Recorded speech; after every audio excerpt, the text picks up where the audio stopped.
Шүйдөгү президенттин өкүлү. Мен сизге суроо. Мен сизге былтыр канча убакыт болду баягы элдин проблемаларын чечип бергиле деген. Кызыл китебин чечип бергиле. Новостройкаларын деген жаңы конуштар. 21 ноябрь айынан бери. 1 жыл болоюн да? 1 жылдан өттү. 1 жылдан өттү. Сиз аким, ошондон бери акимсиз, туурабы? Ооба. Эмне үчүн бүгүнкү күнгө чейин чечпей жүрөсүңөр? Не мешайт этип атат силерге? Не тоскоолдук болду? Негизи Садан Ожоевич комиссия бүт тиешелүү мыйзамда жободо көрсөтүлгөн иштин баарын алып барды. Азыркы тоскоолдук айтып кеткендей жана жер ээлеринин макулдугу болуп атат, ошого келип такалып атат. Комиссия азыр коомдук билдирүүдөн Сокулук районун айтып кетсек, Сокулук районунда 5800 коомдук билдирүүдөн даяр, бирок алардын жанагы жер ээлеринин макулдугу деген бар, ошого такалып турушат. Жок, положениеде сиздин айтымыңыз боюнча положениянын 27-пункту тоскоол болуп атат деп атасызбы? Ооба, эми жана жогоруда айткандай Садык Ожоевич 341 кишиге берипсиңер кызыл китепти. Кайсынын негизинде бердиңер аны? Кайсы документтин негизинде бердиңер? Алар эми баягы мамлекеттин жеринин негизинде бердик биз. Бу жерге даяр болгондор, алар бүгүнкү күндө 4298, анан 1000 бүгүнкү күндө мартта бүтөт, ошондо 5000 ачыгы даяр коомдук эмнеден чыгып, бизге ушу тоскоолдук болуп атканда баягы айткандай жердин ээлерин ушул биздин колдон 27 положениедеги 27 пункт туурабы? 27 пунктта анан эми ошонусунда баягы ээлери деген жер болуп атат. Эми албетте баягы положенияны даярдаганда дагы биздин өкмөттөн катачылык кеткен. 27 пунктту киргизбеш керек эле положенияга. Анткени ээлери 15 жыл мурун сатып кетип атат ал жерде. Туурабы же туура эмеспи? Туура. 15 жыл мурун сатып алып атабы? Сатып кетип атат. Ооба. Анан 15 жылдан бери үй салып алып, баягылар жашап атат, азыркы элдер, туурабы? Эми ошону биз узаконить этип беришибиз керек эле да. Трансформация кылып, кызыл китебин берип, 1 жылдан ашты, силер 341 эле кишиге берипсиңер. Эмне үчүн 1 жылдын ичинде бутуңарды тушап койду силердин? Менин өкүлүм өкмөттө, президенттин өкүлү Чүйдөгү. Сен мына 5 мүнөттө келип кирсеңер болот.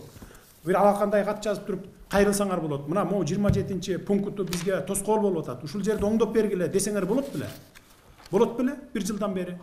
Сөзсүз эле мен барып ошол жерде ызы чуу болуп, анан мен барып анан ошол жерден элден угуп келип анан кийин чечишим керекпи? Бул силердин экөөңөрдүн түздөн түз милдетиңер да. Ооба. Же туура эмес айтамбы? Туура. Эмне кылып атасыңар 1 жылдан бери? Не кылдыңар мага? Эмне ушул жерге жетпей койдуңбу мага, урматтуу губернатор? Эмне тоскоолдук болду мага киргенге? Же мен кабыл албай атамбы? Же сизди акимди кабыл албай атамбы мен? Алыскы районунан келген акимдер, айыл өкмөттөргө чейин кабыл алып атамбы? Неге үчүн кирбейсиңер ушуну? Тоскоол болуп атат, өкмөт ушундай чыгарып берип коюптур, деги кичине тоскоолдук менен 1 пунктун деп. 1 күндө оңдоп берет элек го. 1 күндө өзгөртүп берип атабыз. Болот беле ушуну кылсаңар? Неге иштебейсиңер? Иштебей жүрөсүңөр?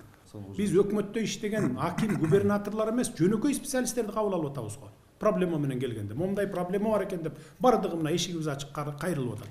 Силер 1 жылдан бери жүрөсүңөр, анан ызы чуу болгондон кийин анан барып туруп билишибиз керек да биз мындай. Кайрылбайсыңарбы? Алакандай кат жазып киргизип койгонго немеңер жетпейби? Мына ушинтип комиссия чечпей атса, комиссия чечпей атат деп кайрылбайсыңарбы? Кат жазып койдум беле, анан болду, анан жообу келгенче күтөйүн деп эле чалкалап кабинетте стол кучакта отура бересиңерби? Иштеш керек да, иштеш керек. Ошо кагаз жиберип койсоң, кагазга бут жасап алып чуркашың керек аркасынан. Толтура специалисттериңер жүрөт, замдарыңар бар, бирөөнү бекитип берип койбойсуңарбы? Мына кара, ушуну аягына чыгарып тез арада бүтүргүлө мына кейдип. Тез-тез ишти тез-тез жылдыралы деп турупчу. Анан шылтап анан акча маселеси болуп атат. Акчаларын алар 15 жыл мурун алган экен да бүт баары тең. Биз көчөгүнү барып баарынан тактабадыкпы? Бүт алып кеткен экен. Уже ал ээс эмес, азыркы жашап аткандар эч кандай тоскоолдук жок, болгон эле ошол 27 пунктка жазып койгон экен. Ээлеринин макулдугу менен деп. Ээлери азыркы бүгүнкү жашап аткан адамдар да. Ооба. Эмне ооба болсо анан 1 жылдан бери чечпейсиңер? Мен 3 ай срок бербедим белем ошондо. 3 айдын ичинде, эң көп болсо 6 айдын ичинде чечип бергиле деп. 6 ай эмес 1 жылдан ашып кетти. Анан ызы чуу болгондо барып туруп, анан 300 кишиге бердик деп мактанасыңар. 1 жылдан бери. Мындай иштегендин кереги жок биз. Бардыгынан талап коюп атабыз иштегиле деп. Акимдерге толук укук бергенбиз. Эгер иштебей аткан, тоскоол жаратып аткан, ушундай саботаж кылып аткан ылдый жагыңыздагылар болсо, замыңардан баштап өзүңөр алмаштырган укугуңар бар. Сунуш бересиңер, райондун жетекчилеринен толук өзүң алмаштырасың. Туурабы же туура эмеспи?